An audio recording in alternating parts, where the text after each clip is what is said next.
दोस्तों, दुनिया में कई धर्म हैं, मगर इस्लाम की बात करें तो वो अपनी शरीयत, कानून और पैगंबर मोहम्मद साहब के तरीक़ों से विख्यात और काफ़ी प्रचलित हैं। तो चलिए दोस्तों, जानते हैं इस्लाम धर्म और पैगंबर साहब के परिचय को। लेकिन जानने से पहले इसे लाइक ज़रूर करें और हमारे चैनल को सब्सक्राइब करें। गाइस, वीडियो को अंत तक ज़रूर देखें। दोस्तों, वैसे तो जब से दुनिया बनी है, दुनिया का अस्तित्व हुआ है, तब से इस्लाम धर्म है। लेकिन इस्लामिक कानून, शरीयत और पैगंबर बदलते रहे। यूँ समझ लीजिए कि दुनिया में करीबन 1,24,000 पैगंबर आए थे। यहाँ तक कि दुनिया के पहले इंसान आदम भी इस्लाम के एक पहले पैगंबर थे। दोस्तों, पैगंबर मोहम्मद साहब इस्लाम के आखिरी पैगंबर हैं।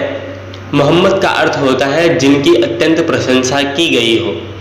हज़रत मोहम्मद साहब का जन्म 571 ईस्वी यानी इस्लामिक कैलेंडर के अनुसार 12 रबीउल अव्वल में सऊदी के मक्का शहर में हुआ था।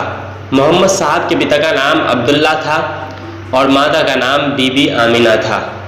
उनके पिता अब्दुल्ला की मृत्यु उनके जन्म से 2 महीने पहले ही हो गई थी। और जब पैगंबर मोहम्मद साहब 6 साल की उम्र में थे, तब माता आमिना की भी मृत्यु हो गई थी। पैगंबर मोहम्मद साहब की माता आमिना की मृत्यु के बाद वे अपने दादा अब्दुल मुत्तलिब के पास रहे। अब्दुल मुत्तलिब की मृत्यु के बाद उनके चाचा अबू तालिब ने उनकी परवरिश की। पैगंबर मोहम्मद साहब बचपन से ही अपने चाचा अबू तालिब के साथ काम पर जाया करते थे। वे बड़े प्रभावशाली व्यक्ति थे। जब मक्का में बुराई का दौर था, कहीं लोग प्रकृति को खुदा मानते तो कहीं पत्थरों को पूजते थे। ये सब पैगंबर मोहम्मद साहब को पसंद नहीं था। इसीलिए पैगंबर साहब हीरा नामक गुफा में अक्सर शांति के लिए चले जाते थे। इसी दौरान सन 610 ईस्वी में उन्हें फरिश्तों के सरदार जिब्रील द्वारा अल्लाह का संदेश मिला और उन्हें ज्ञान की प्राप्ति हुई और उन्हें पैगंबर नियुक्त किया। पैगंबर साहब ने अल्लाह एक है और कोई पूजने के लायक नहीं, इस बात का उपदेश देना शुरू कर दिया। उनके पैगंबर के रूप में उपदेश को सुनकर मक्का की कुछ जनजातियाँ उनके कट्टर दुश्मन बन गई। इसी दौरान उन्हें कई तकलीफें पहुंचाई गई। इस घटना के कारण उन्हें सन 622 ईस्वी में मक्का को छोड़कर मदीना की तरफ स्थानांतरित होना पड़ा। इस घटना को हिजरत कहा जाता है। इस्लामिक कैलेंडर इसी हिजरत शब्द से बना है, जिसे हिजरी कैलेंडर कहते हैं। पैगंबर मोहम्मद साहब के उपदेश के कारण उनके अनुयायियों की संख्या में वृद्धि हुई। सन 630 ईस्वी में मोहम्मद साहब ने अपने अनुयायियों के साथ मक्का पर चढ़ाई की। इस युद्ध में उन्हें जीत हासिल हुई।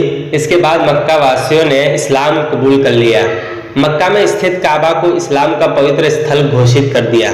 मोहम्मद साहब के निजी जीवन में रुख करें तो उनकी पहली शादी 25 साल की उम्र में खदीजा नामक एक विधवा औरत से हुई थी। इससे पहले पैगंबर साहब खदीजा के माल सामान का व्यापार करते थे। खदीजा एक सफल व्यापारी थी।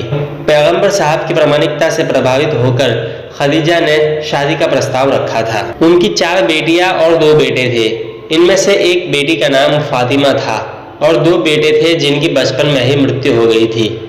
और उनके दामाद का नाम अली इब्ने अबू तालिब था, जो पैगंबर साहब के चचेरे भाई और बाद में उनके उत्तराधिकारी बने। इस्लाम का पवित्र ग्रंथ कुरान है। नमाज को इस्लाम में श्रेष्ठ इबादत में से एक मानी जाती है।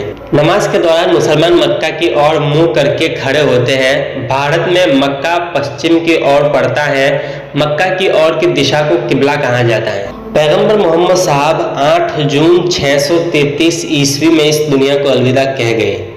उनकी मृत्यु के समय उनकी बीवी आयशा उनके साथ थी, जो कि पैगंबर मोहम्मद साहब के खास दोस्त अबू बकर की बेटी थी। मोहम्मद साहब की मृत्यु के बाद इस्लाम अन्य पंथों में बढ़ गया, जिसमें सुन्नी और शिया मुख्य हैं। सुन्नी उन्हें कहते हैं जो पैगंबर साहब के कथनों तथा कार्यों में विश्वास रखते हैं, और शिया अली की शिक्षाओं में विश्वास करते हैं तथा उन्हें मोहम्मद साहब का न्याय सम्मत उत्तराधिकारी मानते हैं। अली पैगंबर मोहम्मद साहब के दामाद थे। अली इब्ने अबी तालिब की सन 661 ईस्वी में हत्या कर दी गई। अली के पुत्र हुसैन इब्ने अली की यजीद नामक क्रूर शासक के लश्कर द्वारा 680 ईस्वी में करबला में हत्या कर दी गई थी। इन दोनों हत्याओं ने शिया को निश्चित मत को रूप दे दिया। पैगंबर मोहम्मद साहब के उत्तराधिकारी खलीफा कहलाए। पैगंबर साहब की मृत्यु के बाद उनके पहले उत्तराधिकारी अबू बकर सिद्दीक थे। दूसरे उत्तराधिकारी उमर इब्न खत्ताब थे, तीसरे उत्तराधिकारी उस्मान इब्न अफ़्फ़ान थे और चौथे उत्तराधिकारी अली इब्न अबी तालिब थे। ये 4 उत्तराधिकारी मशहूर थे। इस्लाम जगत में खलीफा पद 1924 तक रहा। 1924 में उसे तुर्की के शासक मुस्तफ़ा कमाल पाशा ने समाप्त कर दिया। इब्न इस्हाक ने सर्वप्रथम पैगंबर मोहम्मद साहब का जीवन चरित्र लिखा। पैगंबर मोहम्मद साहब के जन्मदिन पर ईद मिलादुन नबी पर्व मनाया जाता है। भारत में सर्वप्रथम इस्लाम का आगमन अरबों के जरिए हुआ था। 712 ईस्वी में सिंध को अरबों ने जीत लिया था। दोस्तों, इस्लाम और पैगंबर मोहम्मद साहब के परिचय को हमने संक्षिप्त में जाना। इस्लाम और पैगंबर साहब की शिक्षा और संस्कारों और कार्यों को हम गिनवा नहीं सकते। दोस्तों, अगर ये वीडियो आपको अच्छी लगी तो इसे लाइक ज़रूर करें और चैनल को सब्सक्राइब करना न भूलें। Thanks for watching.